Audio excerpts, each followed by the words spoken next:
En la colonia tabacalera de la Ciudad de México podrás encontrar una calle llamada Antonio Caso.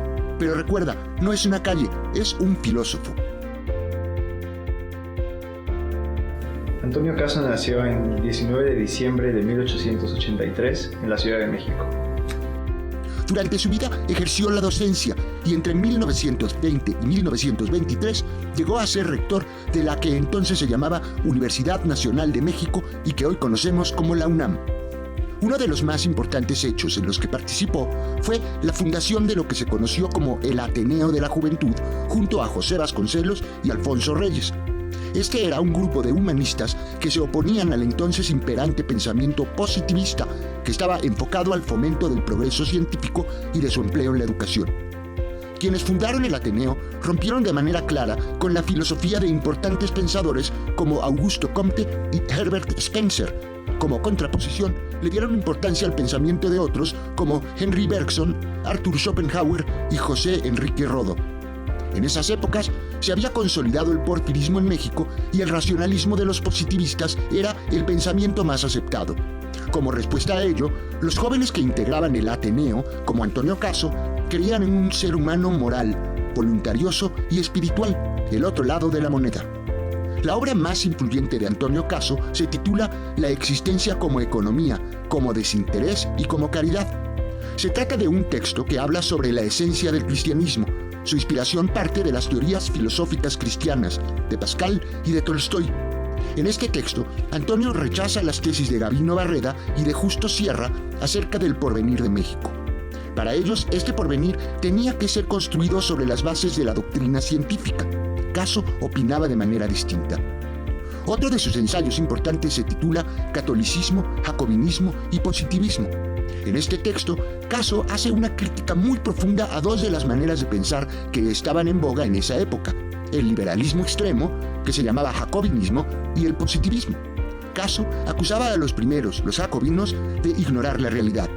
A los positivistas, por el contrario, los culpaba de someterse a la fatalidad de la realidad. Antonio Caso es un pionero de la filosofía de lo mexicano, que desarrollarían más tarde su alumno Samuel Ramos, Leopoldo Sea y Octavio Paz. En 1924 publicó otro importante libro, El problema de México y la ideología nacional. En este texto, Antonio Caso propone que México tiene un grave problema que consiste en la falta de unidad cultural, racial y social. El trabajo de filósofos como Edmund Husserl, Martin Heidegger y Max Scheler ejerció una notoria influencia en las ideas de Antonio Caso. Esto se puede notar en algunas obras suyas, como El acto ideatorio, La persona humana y el estado totalitario, El pueblo del sol y El peligro del hombre, una muestra de que el trabajo de Antonio Caso dio fruto en muchos libros.